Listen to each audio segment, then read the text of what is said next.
The WCB Podcast, your source for all things Chicago Blackhawks and everything hockey. With your host, let's do it, Jarom, Tanner, and Nolly. All right, it's another edition of the WCB Podcast. It's Jarom, it's Tanner, it's Nolly. Oh yeah, part of the Hockey Podcast Network presented by DraftKings. What's going on, boys? Hockey. Just waiting. Just waiting. It's almost the end of July, so we're almost there. We're almost a month and a half away from preseason. Yeah. Well, preseason's what, mid-September or like last 2 weeks of September? I guess that's fucking mid-September. Yeah. 2-4 is about mid, I'd say. So yeah, I'd say so too. Yeah, so we're itching to hockey, and news out of nowhere though that came today. That literally dropped probably about half an hour before we hopped on to record.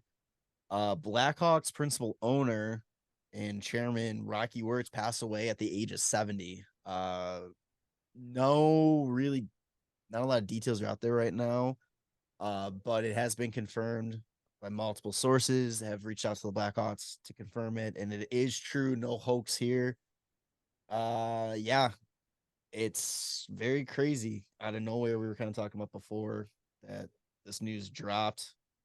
I remember seeing a picture of him just on the day we won the draft lottery in May, enjoying a glass of wine, celebrating winning Bedard. And now almost 3 months later, he's gone. It's crazy. Yeah. So he wasn't shown at all during like the actual draft, right? I don't remember. I don't think so. I don't think so either. Like in any of the like behind the scenes videos, he's not in it either. But I mean, honestly though, too, like you don't see Danny Wirtz either, so I don't know if that's really that big of a surprise. Yeah. Yeah, I don't know. It's weird because like it literally just came out of nowhere. Like nobody expected that to come out today. Like like you haven't heard anything about him really, honestly, ever since like the whole incident happened at that town hall that they had. You haven't heard his name really at all, because Danny's been around doing everything. So it was just kind of a shock. Like I'm curious to find out what exactly happened. It's kind of like with Tony Esposito when he passed. Like I feel like nobody knew he was even sick, and then it came out that he passed away from cancer. So it's like, I don't know, something definitely happened. Hopefully, I don't know if that's the right way to say it, but hopefully it wasn't nothing like tragic or something, because obviously losing your life is tragic and all that, but it's like hopefully it wasn't like some sort of accident or something like that. Like he didn't like go crash his Harley going 90 exactly. down like 355, something like that. Like something but it's definitely mixed feelings in terms of how it's kind of comparing to another thing. It's kind of like when Bobby Hall passed. It's kind of like, how do you go about, feeling about it? Because it's like on paper, what he was able to do for Chicago Blackhawks and build this team and this franchise back up after taking over from his dad, and gave so much. But then it's like also everybody knows about the controversy with Kyle Beach, whether he claims he didn't know about it and all that kind of stuff. So it's kind of like towing the line of how you should feel almost.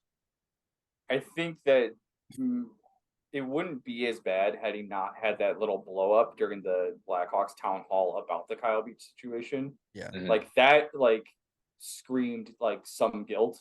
And I think that's what like solidified him as kind of like a bad guy in that whole scenario. Like he could have like taken that in a much better way and be seen as like, maybe he really didn't know anything, but like, you're never going to know. Right. So don't know how much or how little he knew. And that just kind of tainted it even more. Yeah, and that even like that situation, whether he knew or not, like it didn't make me feel like he knew something. It just like it's like he made it seem like it wasn't a big deal, and it was like it was a huge deal. Like he wanted to bury it. Right, he's like, let's move on. Like we're done talking about this. We've talked about this, and it's like, well, it's going to be talked about. Like it's a huge thing, and you like need to make sure it's never going to happen again. You need to reassure like families and players that type of thing is going to happen again. So yeah, it just kind of left a bad taste in everybody's mouth for sure. But it's like the fact too that it was a town hall meeting to discuss To talk what about they're that. doing to prevent that from happening again. Yeah, We're not to talking open up. about this. Like, To really open Situation, up. yeah. Yeah. The situation, yeah, couldn't have been any worse. But it's like, apart from that, it's like it's you want to recognize him. Unlike what, like, when his dad passed, it's like when that happened, like, you don't want to say you rejoice, but like people were happy. Like they were ready to move Was. on. Like Yeah. they were ready for the next wave to take over the team. And Rocky came in and did everything that the fans wanted. He put the home games back on TV. Like he paid guys to come to play here. Like he built a legacy. So it's just, yeah, it's weird. Yeah, I mean, I was saying before we recorded, like it was like talk about like two totally different ends of the spectrum. I was running around my house cheering when I heard Bill Wirtz died, and now I'm just like, damn, this sucks. It's like Weird. truly an end of an era. Like, Yeah. like there is nothing connecting the Chicago Blackhawks from the 3 Stanley Cups now. It's Nothing. it's crazy, and in such a short time period, which is even crazier. Say the only thing really is 81's in the rafters. That's the only like any way that you can, connect them. Yeah, Tanner, you always hit on it whenever people talk about the Blackhawks on social media. Yeah. Social media is It's- going to be a total reasonable, rational place the next couple Oh, of yeah. days. Yeah, no, absolutely. It's nothing but good words for somebody that's passed away, and it's it's gonna be just sunshine and roses. Everybody's gonna take their shot. Everybody's gonna have their 2 cents on just like, oh, good riddance, and it's just like, yeah, man, it makes you feel better. Cool, like somebody passed away, like whether or not like they were a part of something that happened that was bad, like they're still dead. Like, cool. Way to say what you have to say online. That's awesome. Yeah, Keyboard warriors go full on in these types of situations. yeah. It's I just don't know why at certain points, like somebody died and it's like now you got to talk more shit. It's like talk shit while they're alive, man. Like say what you would if you could talk to them in the face, but like they're no longer here. Like it's Never not gonna speak- fucking matter. So like why? Never like I know, and there's plenty of people you can speak ill of, but it's like don't speak ill of the dead, man. That's like my whole mind thing. It's like someone can't defend themselves and all that kind of stuff. It's like, come on. There are certain people that that doesn't apply to, but it's like, come on. What I'm going to be interested to see a couple things here is one, everybody talks about why they hate the Blackhawks, and it's like, well, it's a whole new regime, nobody's there. Oh yeah, but the owner's still there. Now that Rocky's gone, does that mean people can start liking the Hawks again, and the Hawks not these bad guys anymore? Does that change anything? No. I mean, ever since that town hall, Rocky wasn't in charge. Like it was Danny. Danny was the face of everything because he was handling every situation exactly how he should have been. I mean, we went to I think it was at Potes' bachelor party. We were all up in the sports book, and Danny was just walking around. Like, nobody even recognized him. One, but two, yeah, he's just walking around, checking out the sports book, making sure like everything's looking good for the fans. Like, he's been the face ever since then, and I mean, he's obviously doing a great job bringing in guys that he wants. But yeah, I mean, at some point, I don't know, like you can't hold a grudge for forever, and we're not saying like what happened is great or anything like that, where like it puts a bad taste in my mouth for that first cup and like everything that happened. Like it sucks thinking about it and what he had to go through and everything, and watching them raise the cup at the end of the year, getting all this praise, like that had to be tough. But like, I mean, you cheer for who you cheer for, and like you said, every part of that team is officially gone. Any connection whatsoever is officially gone. So like, it's time to turn a new leaf, I feel like. And I'm also kind of curious to see, does the team go down to Danny, like, and just kind of wondering if there's going to be any ripple effect on this, like any major change. Rocky's like brother or sister want to take it over instead, or type thing. And I mean, I know it's kind of, this is in the time or place to kind of think about this, but it's like if somebody takes over or gets control of this, and it's like, who knows if they kind of will give into the mob set of change the name, change the logo, and all that. Like, it's kind of crazy, uncertain times with that, because it's like without knowing kind of who's the next in line with it, you don't really know what can happen. And at this point, anything can happen. Yeah. Yeah, I didn't even think about that. But I don't want to think about it either. like leave it how it is. Yeah. So yeah, I don't know any other. I mean, it's kind of hard to talk about because there's not really much out there right now. I keep kind of refreshing to check to see if the Hawks release a statement at all. They just posted like a picture in memoriam. Our hearts are heavy today. Our dad was a passionate businessman committed to making Chicago a great place to live, work, and visit. But his true love was for his family and close friends. He was a loving father, devoted husband, a brother, a nephew, and uncle, grandfather to his 6 remarkable grandchildren. His passing leaves a huge hole in the hearts of many, and we will miss him terribly. Danny Wirtz. No, Rocky. No, that was Danny Wirtz saying that. Oh. So I got to make some sort of joke in here, right? Right. Yeah. It's bad to start a show. Oh shit. So yeah, rest in peace. Thoughts to the Wirtz family and friends and anybody. It's gonna be interesting when the home opener they do a moment of silence to see what it's like compared to when they did a moment of silence for Bill, because it was not quiet. Yeah. It was not. It was at the end of the day, Chicago, I think it's gonna be a lot better in Chicago for him of a reaction. He gave us 3 cups. And I've always been the mindset of, for me, I can give 2 shits about management and the owners and all this. I care about the on ice product and what the team gives us.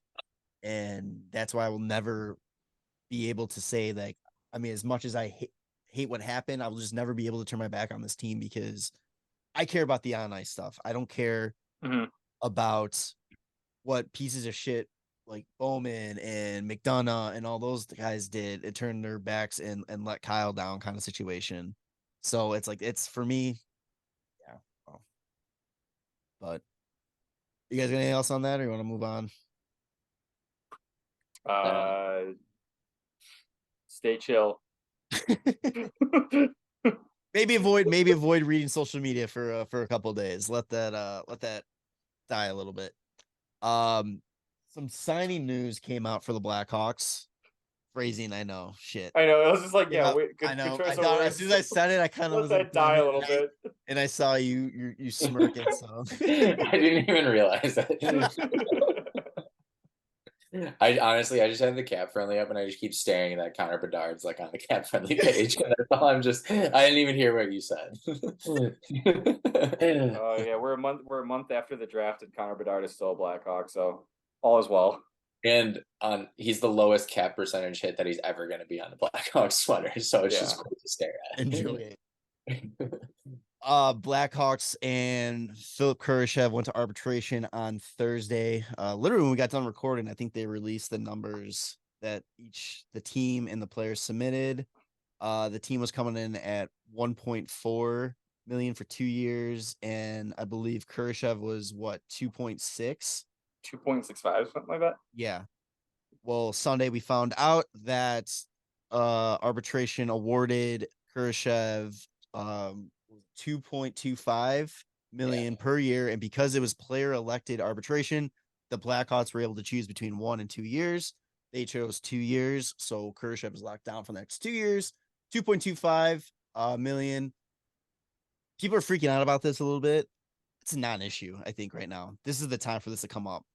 I feel like this is like exactly what we were saying we were kind of hoping for. Like we wanted it closer, like maybe a little closer to 2, like just under 2, but like, I mean, 2.25 for 2 years, like that's nothing. I mean, fuck, dude. I mean, like he's the 3rd, 4th line guy, like we've talked about. Like at least it's not like Bickle and Bolin, like those guys getting like $4 to $6 million. Like it's 2.25 for 2 years. Like what? That's fine with me, you know? Yeah, and he's shown that he can play like on the top lines too. It's just the consistency has to get there. I think what's funny is when you're looking at people, I mean, fucking social media, man, like just the comments and just not understanding how any of this makes sense. Like when they're like, and they gave Corey Perry and Nick Foligno $4 million. It's like, yeah, man, because they're not there to like get better. They're there for their leadership. Like if you start setting a precedent that you're going to just sign your young guys for whatever the fuck they want, then you're not going to have any negotiation. Like you're not going to be able to like haggle with them on like what their fucking deals are. Like Aging just Toronto. they have all this cap space. So like, why don't they just fucking give him what he wanted? Because it's like, that's not how this works. He's only 23.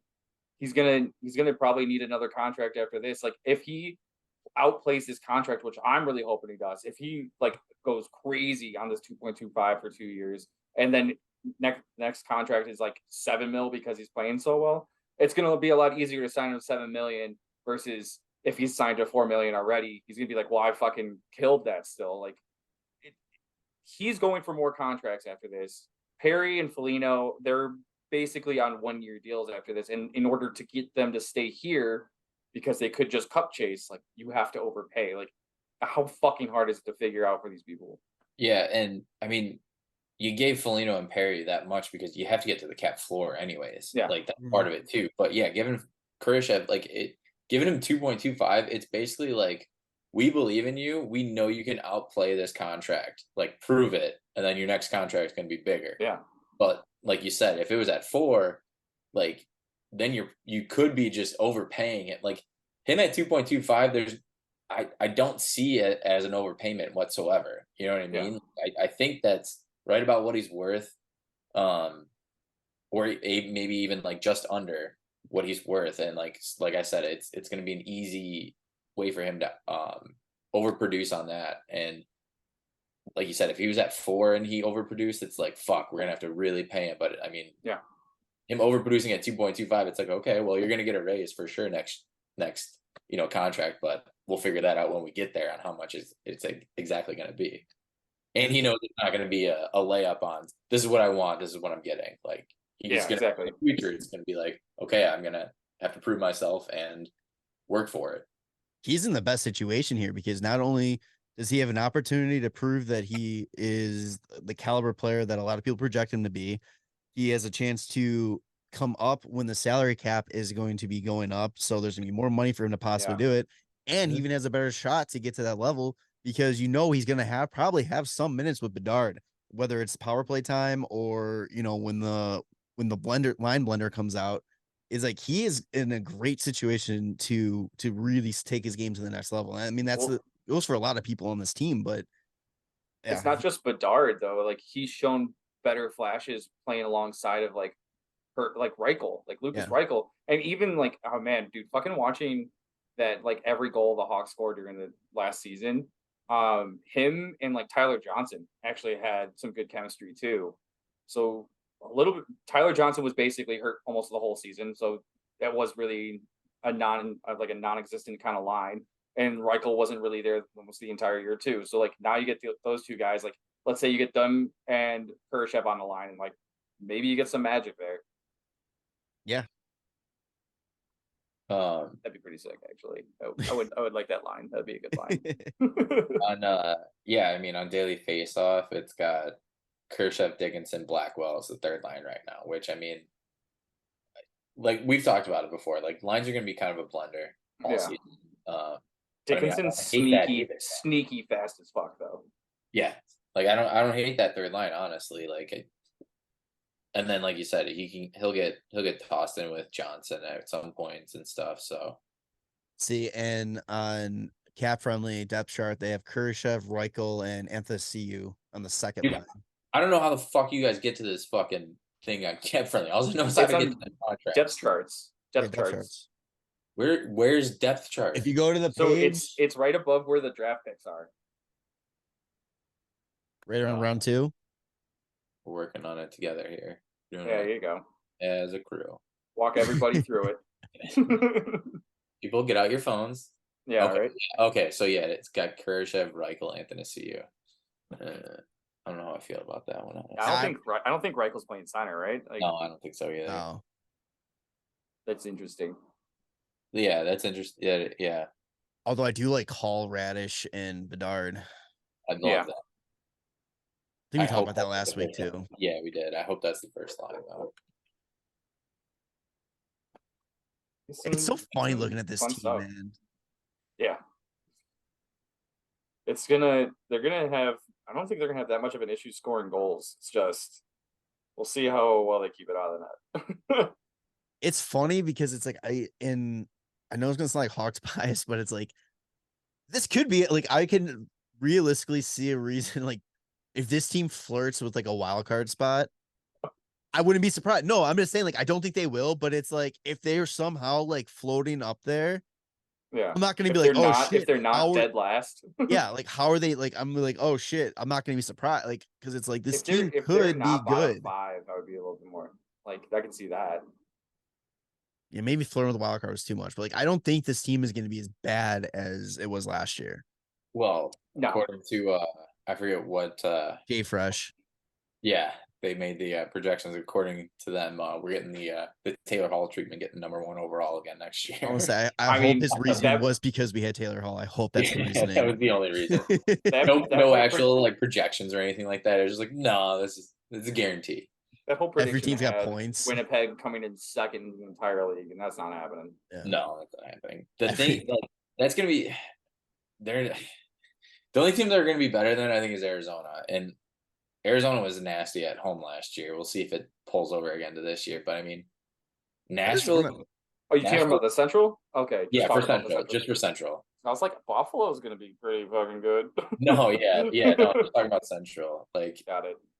I don't know what the Blues are gonna be. I feel like they could bounce back, but I can also just see them being shit. I Yeah. think Nashville's gonna be probably right where they're at again next year. Hey, God, when that was it Canada junior team stuff comes out too, like I mean, you never know. Robert Thomas and Jordan Kyrou are on that team. So who knows? So was Kachuk And Radish. So Yeah. that's gonna be interesting when that all comes out. Yeah, when is that? When's the drop on that, dude? They just keep teasing it. They're gonna wait till the fucking season starts and just fuck all these teams that have these guys on the. Yeah, that's so Soon weird. as training camp starts. Like all you hear is like, oh, teams are bracing for when this report comes out. It's like, it's whenever you hear this guy's getting traded soon, just watch the next 24 hours, and it's like for like 3 weeks. All right, come on now. He actually has a hard no movement clause. I don't know why you think he's getting traded. Yeah. I don't know what the fuck is going on. Yeah. Shit. So other than Reichel, or not Reichel, sorry, Kurashev. See, they're like the same guy. Whatever. Don't do that to Reichel. That's not nice. Yeah, I know. I'm just kidding. Was there anything else? Oh, they signed that one draft pick. I think he was from last year. Samuel Savoie. That was that you've been working on the name pronunciation, Samuel so you Savoie. could take it. Yeah, he signed his ELC. What was he? He was 3rd round pick, 81st overall last year. Was that our pick, or was that something that we got? I feel like that's a pick that we ended up picking up, huh? What did I say? 83rd? 81st. 81st. Yeah, that was Vegas's pick that we got when we made the Matthias Janmark trade. No. Ooh. The Janmark trade, where we got Colton Dach with the 2nd rounder in 2021, and then Samuel Savoie in the 3rd rounder in 2022. Okay. I mean, that's good that you got to find you a contract, honestly. Colton Dach, I think, is a sneaky prospect for us. I mean, I think the good thing for him is the fact that didn't have the hype that his brother has. So he's kind of staying in juniors, just like working hard. I think it kind of helps that Kirby's not here either. Yeah. So it kind of changes it where it's like he's not gonna be behind Kirby. Like he's not gonna have to like live up to like Kirby, whatever he would end up doing with the Hawks. So like I think that kind of helps him too. Oh my god, the Hawks have so many picks. It's great. I also like how Cap Friendly has Korchinski on the depth chart, but they also have him listed as non-roster. It's weird. Was there anything else like Hawks wise? I don't think so. It's been really quiet. I mean, there's what were you gonna say? That video dropped. The Welcome to the NHL video. Yeah, I was just thinking that too. Yeah, how great was that though? Did you watch it? Yeah, I just watched it like yesterday, I think. Oliver Moore is the greatest personality of that whole video. Oh, dude. And he was just so genuinely happy for everybody. And it was funny too, every pick that they just cut to him. This is interesting. Like, this is gonna be interesting. My favorite, I can't believe they took him. This is gonna be interesting. My favorite, hands down, is they get to like right after Fantilli gets picked, he's like, I'm sorry. He turns to his parents and goes, I'm sorry I'm making you guys wait this long. Yeah. Just like, it's so good. And he's just like, ooh, I had a good feeling about that team, all this. And then he's like, man, if I went to Chicago, it'd be so great. Go against Bedard in development camp. And then they call him up and it's just like, fuck yeah, dude. Like, let's go. His dad was so amped up when they called him. He was fucking fired up. Yeah, that was sick when he was when he was like Chi-Town, baby. Yeah. Sick. No one's gonna want to play in Chicago. And I mean, dude, everybody's gonna want to play in Chicago, especially with Bedard. Oh yeah, he was fucking jazzed. Yeah, but yeah, that video was a lot of fun to watch. Like, just seeing the guys, like, they picked out like 6-ish guys just to follow around. Yeah. And it's funny that I'm sure, like, no matter what team they were going to, like, that's what they were doing, right? So like, it's funny that more ended up being followed and like ends up going to the Hawks, the same as like Bedard. I'm sure that when they filmed him, they expected him to go higher. Yeah, 100%. Yeah, even when the draft was going on, he's like, "This is my range right here. Like, this is where I'm gonna be going." And then it's so funny too. Yeah, because I forgot he said that. Like, it's interesting where it was like after like the 5th pick or something like that. He's like, "Well, it's my range now." Like, like it's crazy that they know where they should be going. Like, I mean, I guess there's so many rankings and everything like that, and I'm sure their agents are all over like, this is where you should be going, and they know how well their interviews went. So like you said, I forget what team it was. It might have been Philly. It was either Philly or Detroit. Might have been Detroit. I think it was Detroit when they went with the Pelika kid. Yes. Yeah. I think he was saying, he was like, man, I had a good feeling. Yeah. So it's like, it's just crazy that, I don't know, it's such a stressful day for them. And then just like, but like I should be going here. Like, and then I felt bad for the kids that they followed that ended up, like, can you imagine? That's a full day, and then you don't get picked in the first round. Yeah. You go back and start over like the next day, basically all over again. What about the kid that got drafted with the last pick, and he was there? Was he really? He sat through the entire draft. And then Columbus traded for that pick. Yeah. And got him. Yeah. And he was like extremely fucking like that dude grateful. That dude needs to fire his agent, because if I was his agent, I'd be like, dude, don't go. You don't like don't be there. Well, if he was just like, I just want to go. Or he's like a hometown kid. He's from Nashville. Like, I got nothing else to do over here. He wasn't even in a suit. He had like a cowboy hat on. Get a ticket, Comes out. What was that on again? Was that on YouTube? Yeah, it's on YouTube. NHL's or yeah. Okay. Yes. I gotta check that out. I haven't had a chance to watch anything like that, but dude, all the behind the scenes stuff is like fantastic. I love it. Good. Yeah. Again, it goes back to the NHL does such a great job with their stuff, but they don't know how to market it to like. Yeah, right. Yeah. Oh shit. Like word of mouth. Yeah. God damn. The best way to grow your business. Yeah. All right. Small town where you're doing fucking handyman work. I can't wait for fucking Oliver Moore to come up, man. That kid seems like he's gonna be such a like rock on that team. Everything that's been coming out, it just gets me like when the first video dropped and we saw how excited Davidson was, this video dropped and seeing how excited he was to go to Chicago, like how excited he is to be with Bedard, like how much he talked up, like there's so many guys in that draft that were talking up like, oh, it's the Bedard draft. We're just a part of the Bedard draft. And we're all like, he sets the standards. We're all trying to just be better than him, which is fucking crazy. That's what he said. It's fucking I was like, yes. Yes. Yeah. And like, it's crazy. And now that's your teammate and you're trying to be better than your teammate. Like, let's fucking go. It's crazy too, because like Bedard was 17 and there was guys that it was their second year going through the draft. So they're like 19 and like, they're like, yeah, we want to be like this kid. It's like, oh, dude, like, I'm excited for Bedard, obviously, and like everything that comes out about him, it's like, oh my god, I'm so excited. But then like everything that comes out about Oliver Moore, I'm like, man, that's gonna be such a sneaky fucking pick. Dude, this future core, man, is gonna be so fucking excited. And I don't care how much I talk about it. I'll just keep talking about it. I'm sorry. I don't care. That's why I'm really excited to see like what happens during the college season this year, because there's so many guys. There's so many guys that we have, and it's just where's more going great again? to follow. Minnesota. Okay. Yeah. Yeah, with Logan Cooley. It's gonna be Yeah. fucking sick, dude. Sam Renzel's gonna be there, so like those Oh, two yeah, yeah. guys, and then Oh. dude, fucking Michigan with Frank Nazar, like having him actually hopefully playing a whole season. Man, I mean, it's it's gonna be good. Fantilli's gone from there too, so I mean, might That's give all right. him minutes and stuff like that. You I was know. saying, Yeah, no, if he's gonna yeah, step exactly. up, yeah. That's Yeah. the good part. And then Del Mastro and Korchinski tear it up a little bit more in juniors, go to World Juniors, tear You it sure up that there. Korchinski's not gonna be I keep flirting with going- the starting lineup? I keep going back and forth with that one. Like, Yeah. I would love it, man. That'd be great. Let's if he's get him. ready, hey, if he's ready, fucking let's go. But it's like Because- if there's any question where you're not sure if he should be there yet, Yeah. I mean, if it's not 100% yes, he needs to be here.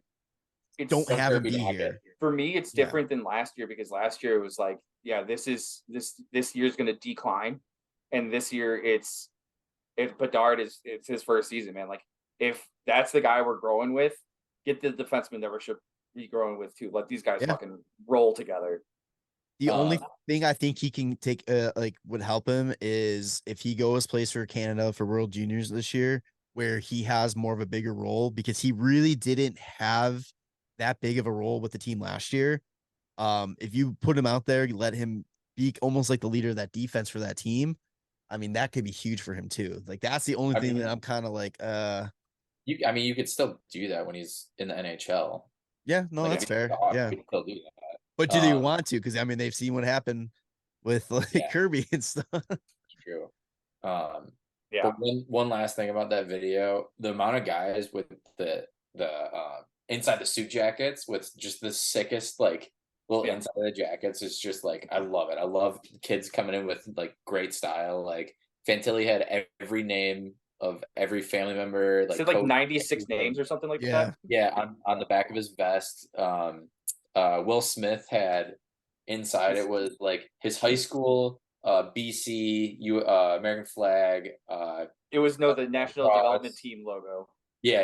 Yeah. Gaelic cross, and then there was like one other thing in there, and I'm like, dude, these kids are coming up firing. Like, Yeah. they're going to like ruin the league. Like, this is like they're like I'm coming in and I'm fucking swag. making a statement. Yeah, I love it. Dude, it's going to be a great time for hockey if they just do this right and they let these kids have personality and be themselves. Like, I don't know, that's going to be fun. Yeah, just don't these personalities like they do with Subban. Oh yeah. Quiet them. $10 million to a children's hospital. Get out of town. Yeah. Yeah. That's insane. Yeah. Anything else Hawks wise? No, I'm good. Nolly. No, I don't think so. I'm excited. So we're almost into August. We're almost there. All right, NHL talk real there. quick. Patrice Bergeron announced his retirement from the NHL today. Oh shit. Sorry. One more time. We knew about this. Like, No. I don't think last week this had happened, but the one kid, Marcel, signed an AHL contract. Marcel. Yeah. 6'6", is that what it was? 6'6" or 6'4", like 245. I think Big fucking kid. 245, yeah. Yeah. Oh man. I don't know how this works because like I thought if you're in juniors, which he was, like I thought you could only be there. But I think it's because it was his second draft. I think he's overage. Or not overage, but like 19. Maybe he's going on 20 or something. Yeah. I also think though, because he signed directly with Rockford. He signed directly with AHL contract. So I think that's the difference. So no, like you can't do that usually. Like if it like I don't know. It gets so fucking weird. It says apparently he turns 20 in October. I don't know if that has anything to do with him not being able to play juniors, but I thought you could. I thought you could at 20, but maybe not. I think it depends on when your birthday is. Like if it's it has to be before a certain part of the season. I bet it would be like January or something.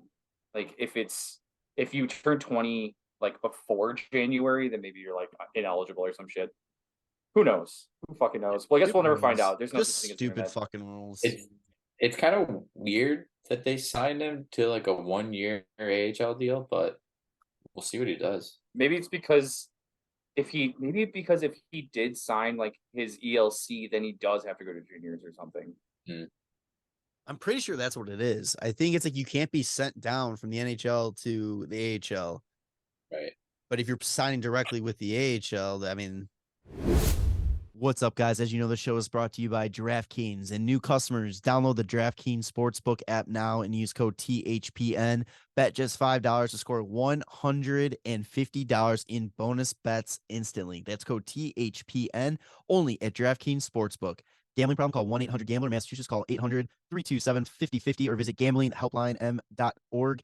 In New York, call 877-8-HOPE-NY or text HOPE-NY 467-369. In Kansas, call 1-800-247-00. On behalf of Boot Hill Casino Resort, on West Virginia, gambling problem? Call 1-800-GAMBLER or visit www.1800gambler.net. All games regulated by West Virginia Lottery.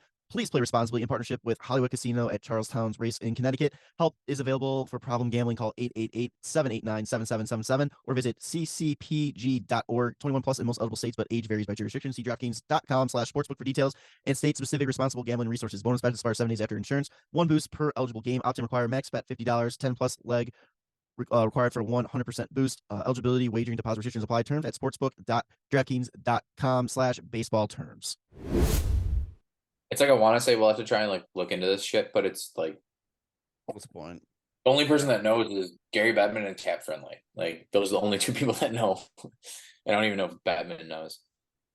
He doesn't know anything. Oh, it says it right here. I looked it up because I'm a genius.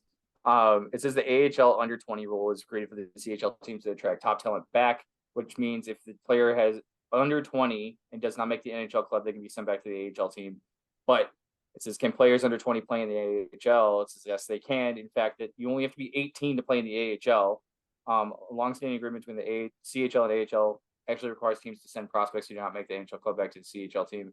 If they're with one, so the AHL under 20 rule is actually only for AHL under 20 if you're on a CHL team rule. So maybe he's not on the team anymore.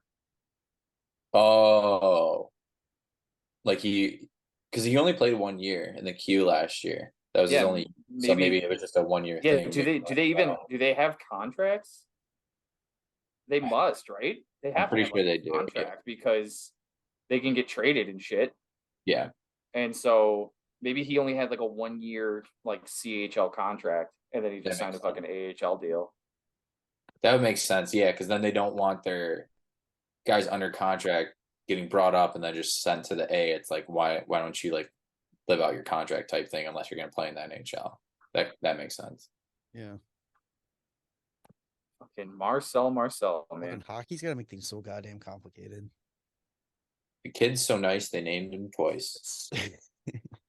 All right, so yeah, back to NHL talk here. Bergeron retired, which is really nice of him. So now somebody else can win the Selke Award next year. Yeah. And hit Boston with what, like a $2.5 million cap hit? Oh, because of his bonus. Yeah. His 10 plus games bonus. Love 10 it. games. See you later. Stupid. Yeah, like we were saying too. I mean, like with it makes sense if they're planning like the team's not gonna. If the team wasn't gonna be good, like might as well postpone his fucking like salary to the next season so you can like load up that year. It's kind of smart. Jesus, his first year, 03-04, his base salary was $900,000, and then the lockout happened. There was 24% rollback, and he got $646,000 instead the year.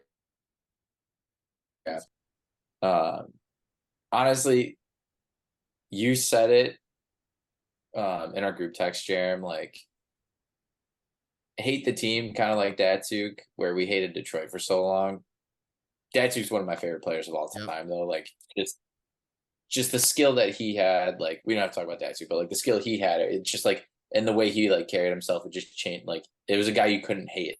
Yeah.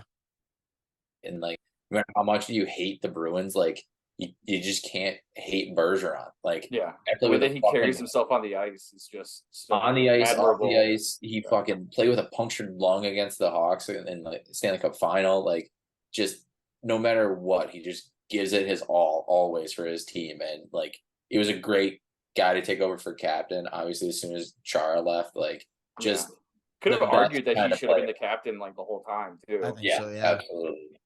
Like, just like you said, the Selke guy, like, people want to rename the Selke after him. Like, just one of the best two-way players, one of the best centermen his whole career. Like, he's just all around just one of the best players, guys in the NHL. Just exactly what you ask for out of a guy that's just leading your team in the face of your team for what was it, 12 years? 19. 12 years. What? Were you getting 12? Yeah, I don't know why I got 12. That's 20. That gets you to 2015.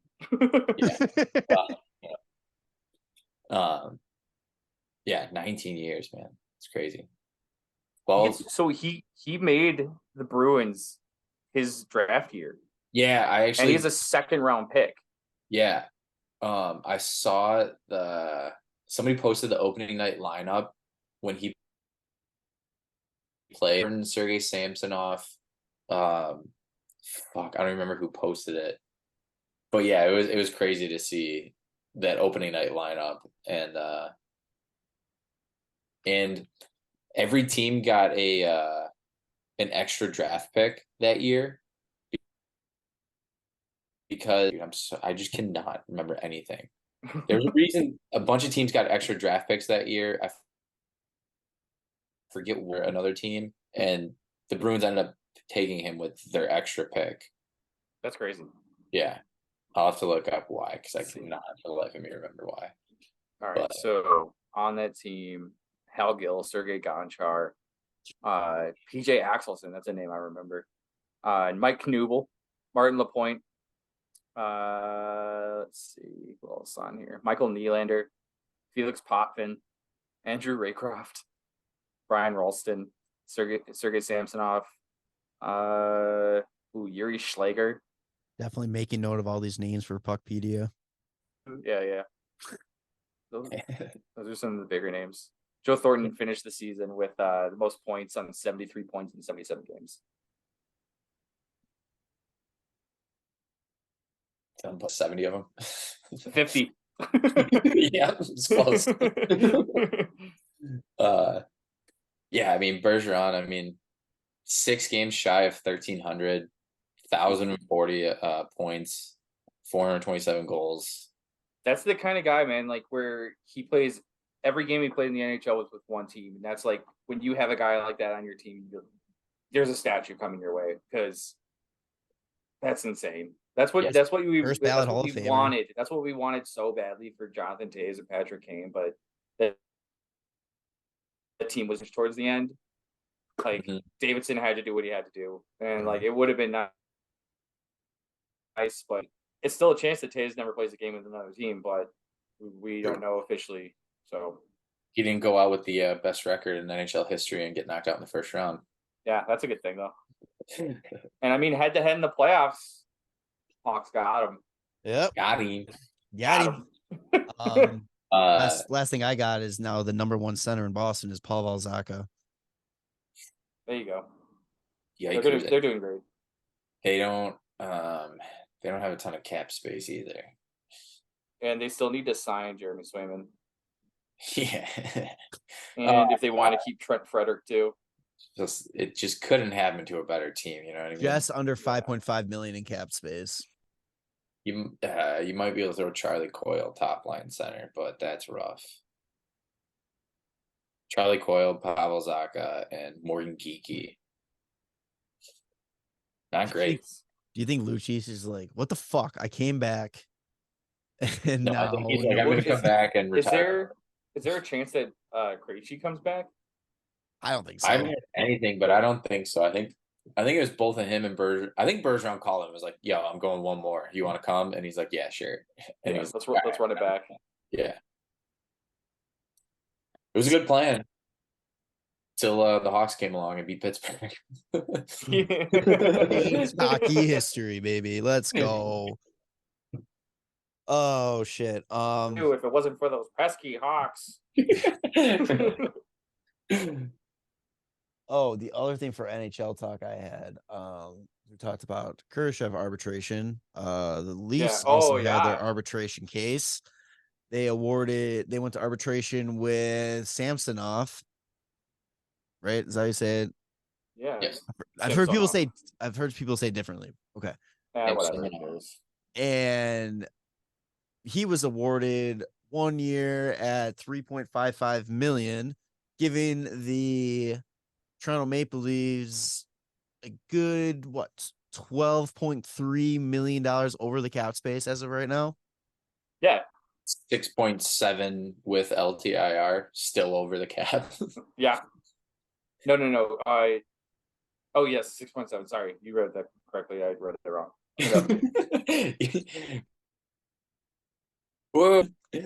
I love it. They brought in Brad Treliving to fix the whole situation. He has done nothing.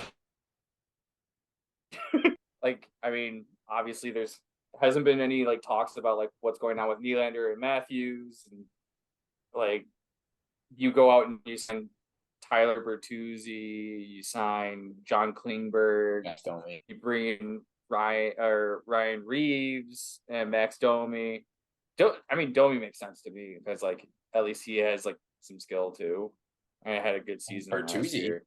Tyler Bertuzzi does make sense. I don't know why you like Domi's cap makes more sense to me with that kind of a player, and then you bring in Bertuzzi, but you're so over the cap. Like that's what I don't get. Yeah.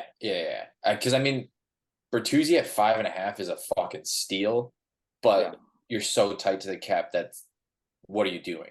Is what you're saying. Right.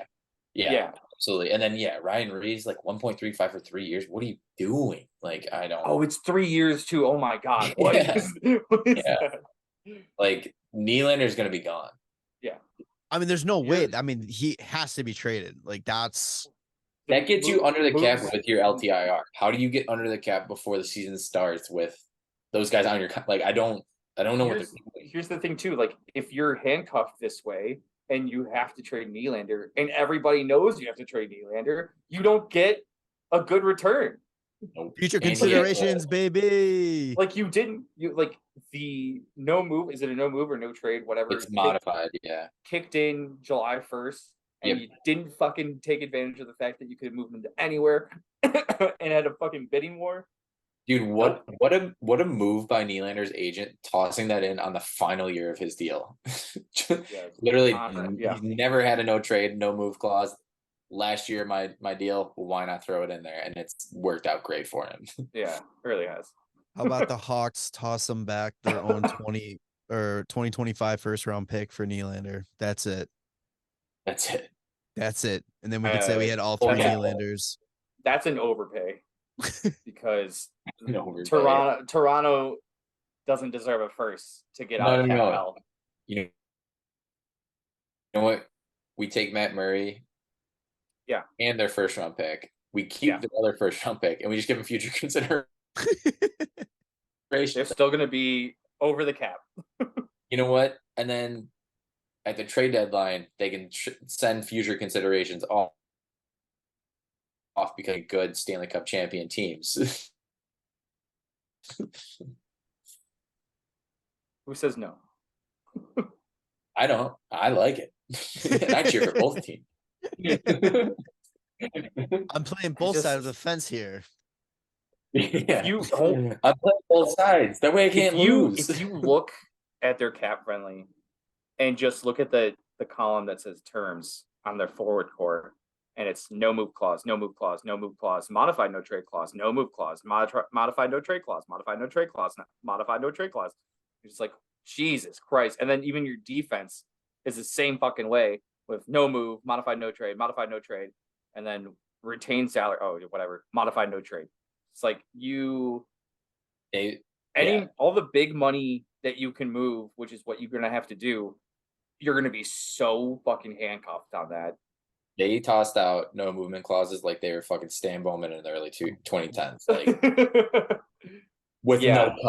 no cups to back it up at least. Right. That's insane, man. Oh my Want a god. no movement clause? Win a fucking Stanley Cup, and then you can have a no movement clause. Jesus. Can we just talk about like I don't know how with David Poyle, he probably gave out 2 no movement clauses in his entire tenure with Nashville from when they started, and I don't know how he got away with it, but Because they haven't won anything. what a fucking GM though. Yeah. Like, what a guy. Am I Well, the only? I also want to point out that he did sign Johansson and Duchesne to like 8x8s, and then Yeah, they but were able to Duchesne get out got of both of bought them. out, and Johansson got traded for future considerations. Yeah, but they were able to move on from him because Hey, there that's was right. no because trade clause. That's right. This might be, Yossi has one, and McDonough has a That's not from his signing though. no you trade, know? but that wasn't from him. Yeah. They're the only 2 on the whole team. Oh, and Forsberg, which Yossi and Forsberg, those are the 2 guys you want would, yeah. to get it to, anyways. Wait, Forsberg has one? Oh, is he? Oh, he's listed He's on as IR reserve. still, Okay, yeah. That makes sense. This might transition well to the last segment here, but I think I don't understand. I do, but like I also don't understand why players are so hell bent on no trade clauses. Because wouldn't you want to keep your options open? No, because what if they try and just cap dump you like a fucking Jonathan Quick to Columbus? You want at Like least a modified so you can either Yeah. make it 10-team list you want to go to or 10-team no trade. Because I mean, fuck, dude, you sign a contract in Florida or Nashville, you're getting no state income, and then they sauce you up to like Montreal, Ottawa. it's like 50%, like Yeah. like ugh, and like you're going from a playoff team or a bubble team to bottom of the barrel, like Evgeny Dadonov, dude, like he didn't want to go there, and it was in his no trade, like, And he's like, nah. I got you. But then he went to Montreal and was fine with it. That didn't make sense to me, but whatever. But yeah. So all right, well, I guess let's get any other NHL talk. As far as I know, Carlson's still not traded, but I saw that he still has talked. Seattle's in on it. Oh, Vince Dunn fucking signed a massive ticket too. Oh He yeah. did. Yeah, That's good for him, man. Dude, I'm telling you, he's gonna fucking everybody online is just like he doesn't deserve that. I'm like, he is gonna be so fucking good. Just nobody watched Seattle last year, dude. He was good. Yeah, He was he good put for up them. what 65 points, Jesus. 64 points in 81 games, plus 28. And he's solid defensively too. He Like, is.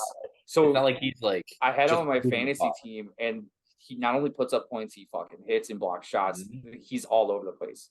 He's that kind of like two-way guy that you really want. It's just solid on both ends. I think it's gonna be a steal of a fucking deal when that he cap goes up. Yeah, well, just this year, man, when he runs it back and probably is closer to a point per game, and people are like, God damn, Vince Dunn is good. Like, it's gonna be the same thing like when Draisaitl. Like, why would you pay so much? And you're like, oh fuck yeah, actually he's worth more than that. Yeah. Going back to it last time too. Yeah. I don't understand why he wouldn't be all in on Seattle. Like, he is that's exactly what they need, and it's exactly where he could flourish. Like, yeah, it makes too much sense to me. It's like Yeah. Hellebuck going to Buffalo or like Gibson going to Buffalo. Like, it makes too much sense for it not to happen. Yeah, But I think he's got a better chance to win as there of right too. now, though, because of that signing with Vince Dunn. Like, they don't have the space unless they move on from somebody that's been like their team is like solid. You know, like they're solid throughout. I think that's like kind of the bonus, though. You know, is any one of those guys in the top 9 can be put in on any one of those lines. That's So why, if you were to like move on from somebody, you can just be like, flip a fucking coin and be like, yeah, sorry, bud, you lost. Like, pull straws. But if you're having vintage EK65 in your lineup, is that not worth it? Like, at like about 8 million. That's the thing. Like, he played so well for San Jose, and Seattle is so deep where like they didn't have a breakout guy offensively, but everybody like they did it by committee, like Vegas did like their first year. Yeah.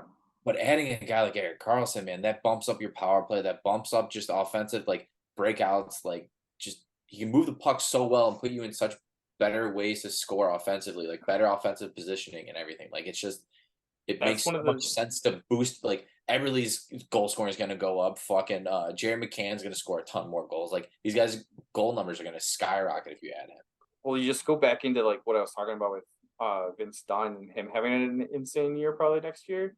It's going to be you might end up with a Carlson Burns situation there, where they're like only one guy's going to be able to have the puck. I'm sure only one guy's going to play power play line one. So like you're either getting a lot of production out of Carlson and not much out of Vince Dunn, or you're trying to like put them both in the best position possible, and they're both taking production away from each other. I don't Because that's all that happened. Like when Burns was in San Jose with him. Yeah, I don't think it's that aggressive though, because I think Dunn's better defensively than Burns. He's not as offensive minded like Burns was. I mean, he's second. He was second on the team in points. Yeah, but not many guys on that team got points. Yeah, it was very I spread get out. like we just said. Jared McCann had 70. Vince Dunn had 64. Jordan Eberle had 63. Matty Beniers had 57. And then nobody else above 50. That kid's sick. Which one, Beniers? Yeah. He is. Yeah, he is. And they're gonna have Shane Wright stepping into that lineup too, and hopefully he'll be a little bit better with a little more juice in his step. Yeah. Yeah, with another Canada gold under his belt. Yeah, right. I don't know. I think, and even to me, adding Carlson there, if you do kind of split it, where he kind of takes a little bit of a dip offensively from the previous season, which I don't expect him to put up the points he did last year anywhere he goes.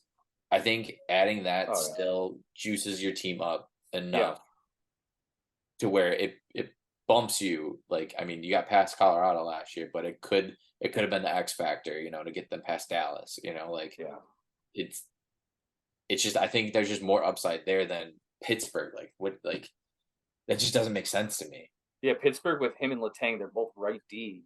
Like, and you're just getting older too. And then the Carolina, like, why you already Brent Burns? I mean, but they went on and signed Tony DeAngelo, so I think like they're probably out of the running, right? Yeah, and besides the fact that Carolina's just like, no, we collect them all.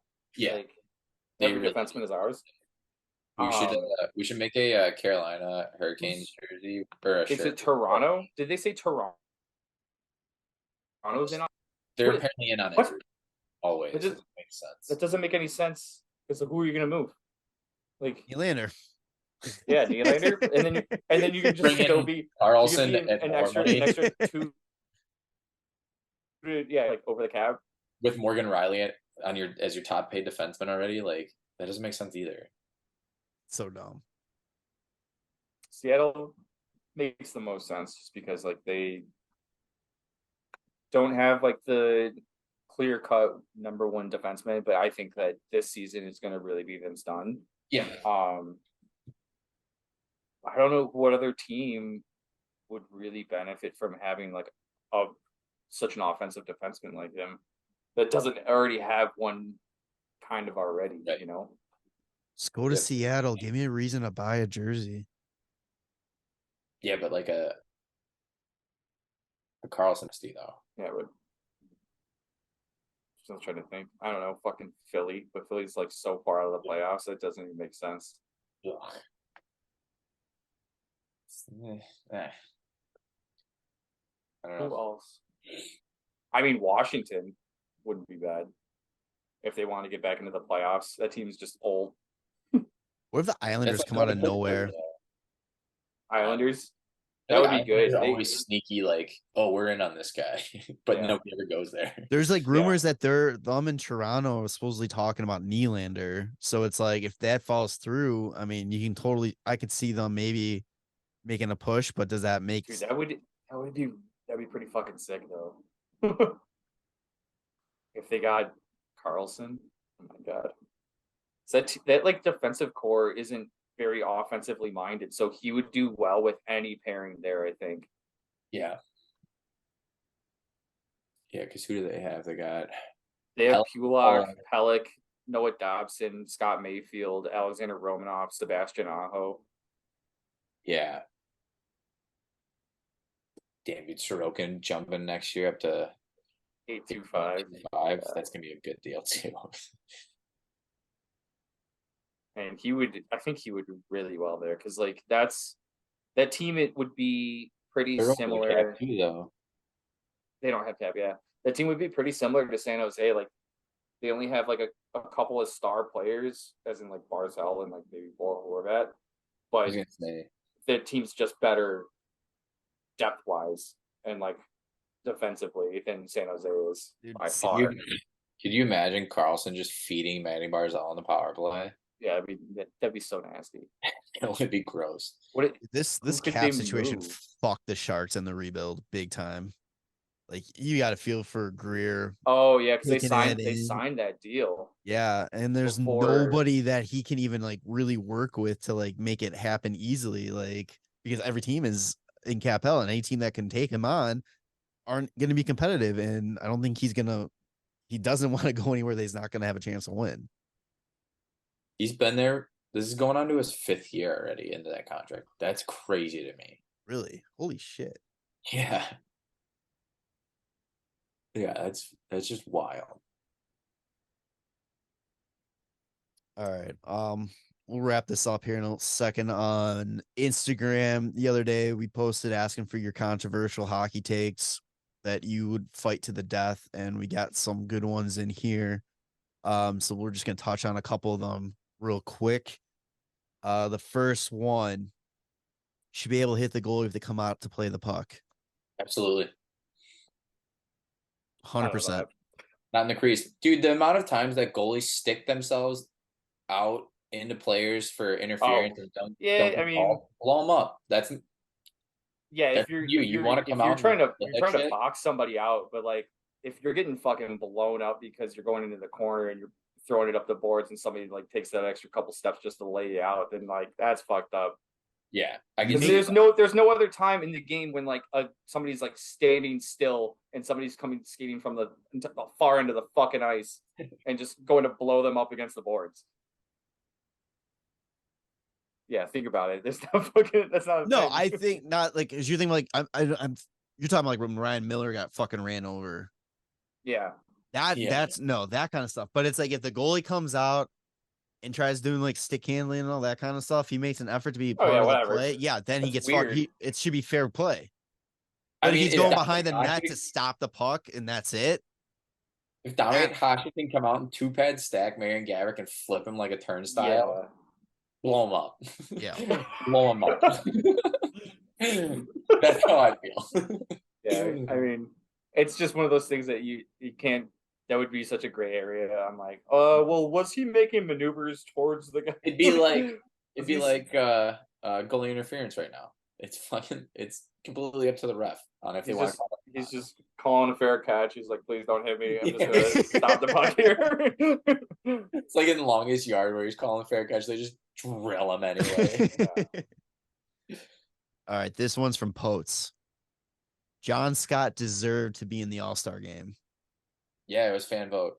Yeah, you won the fan vote. He didn't have to wear it. You know what? He shouldn't have worn the NHL logo. He should have had an AHL jersey on.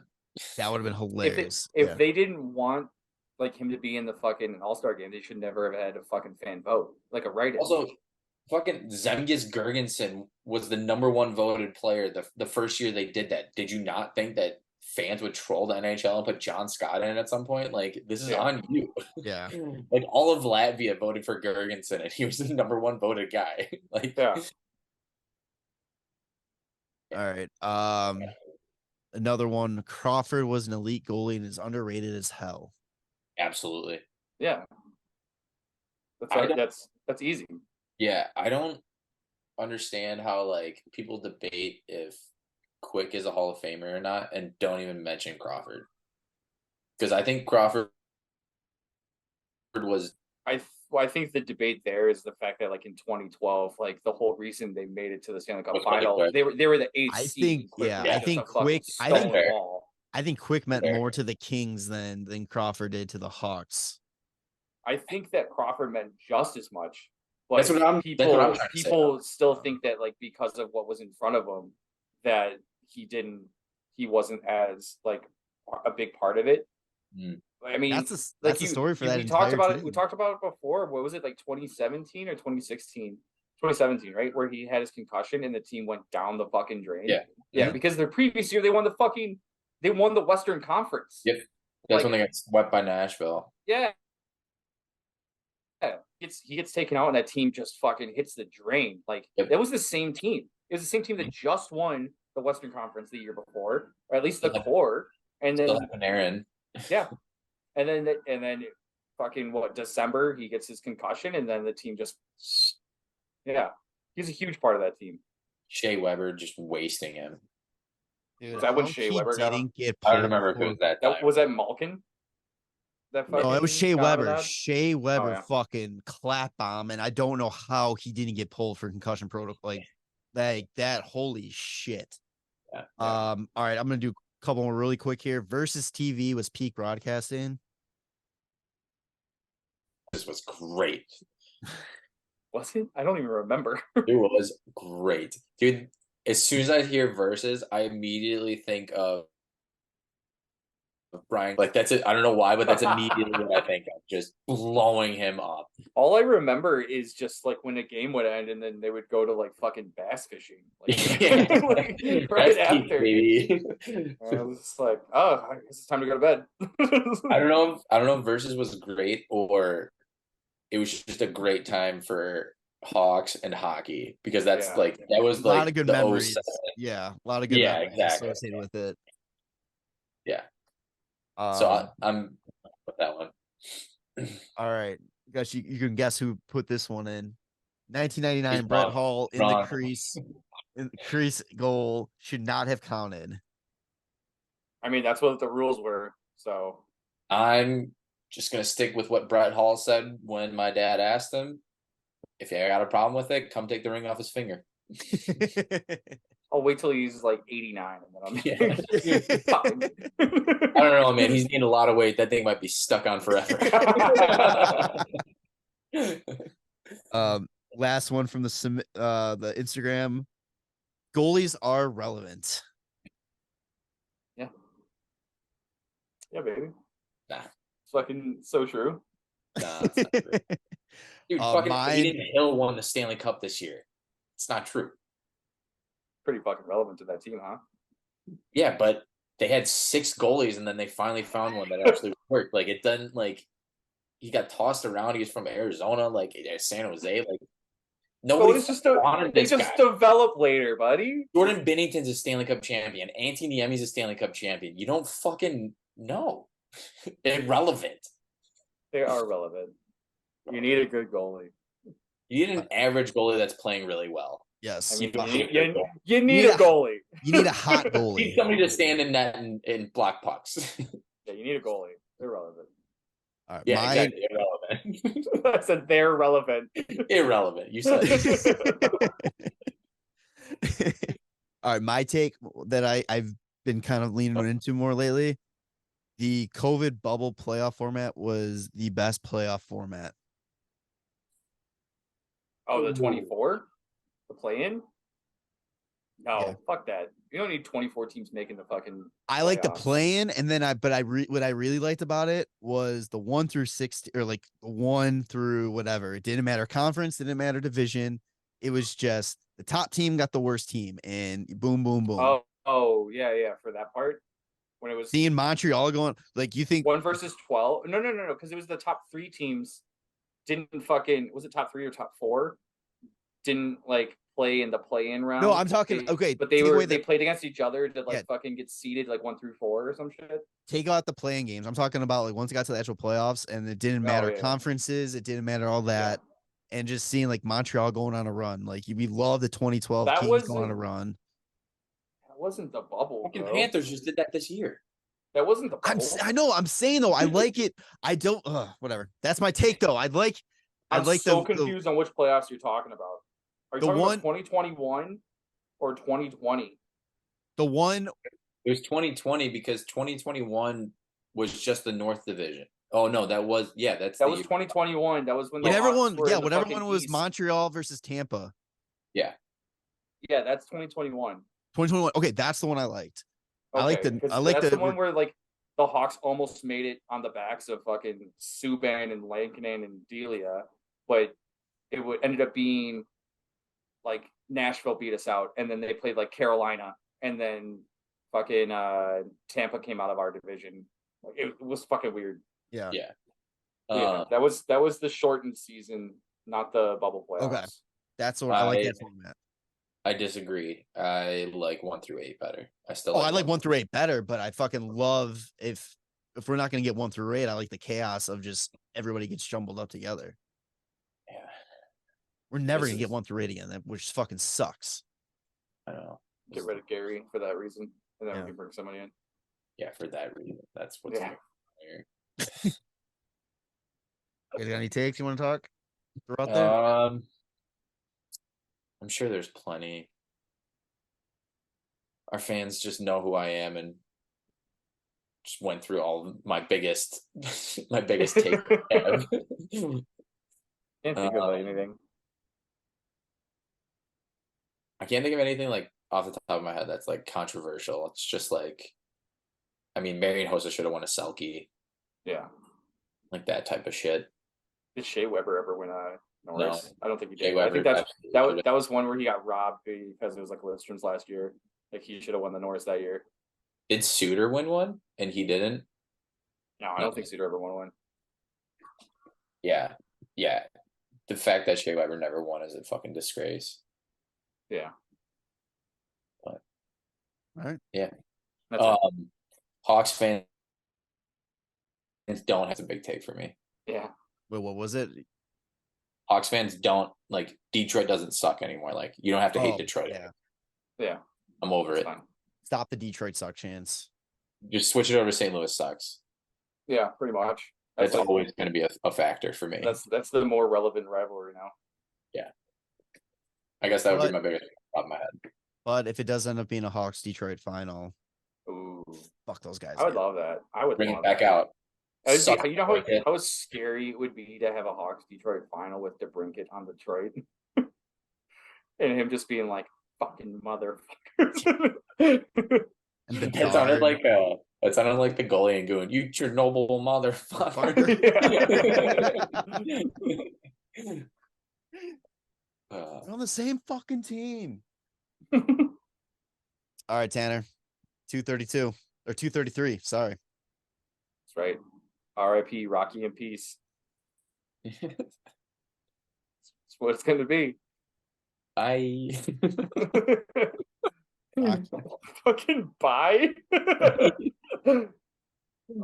All right. Do you want me to do the R.I.P. or do you want me to just do Rocky in peace? You can just or be like rock on.